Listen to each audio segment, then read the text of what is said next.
balta nėra komercinė spalva, tai gal iš tais ten gavo pasikitokį.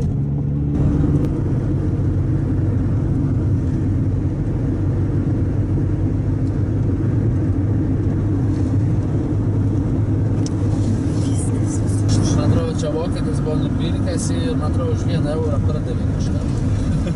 Ką pardavė? Kas čia buvo, tarkim? Čia norėjo statyti viešbutį, gal kažkokį, nežinau. Jis buvo pradėtas, tai... Taigi čia Romanovas buvo plakatas ir visą uždėjęs va ten, man atrodo, per visą tos langus.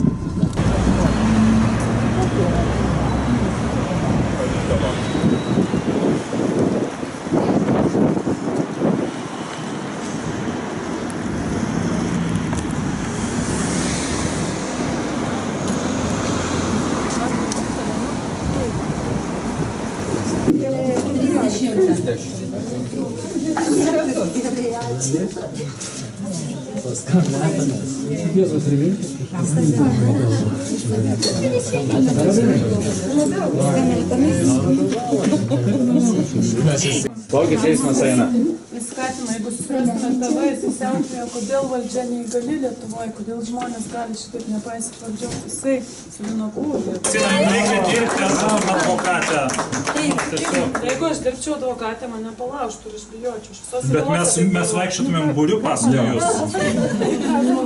Mes laikytumėm jūs, kad advokatas yra licencija, yra viena advokatų taryba ir jos tada kontroliuoja labai ir jie labai bijo, jie bijo atstovauti.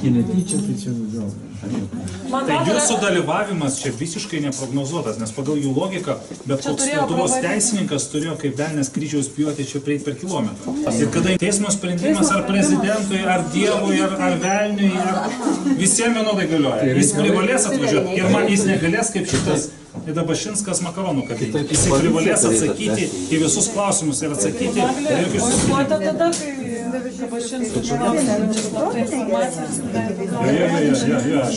Bet čia vienas svarbiausių prisipažinimų, kad kenoje suričia tyčia.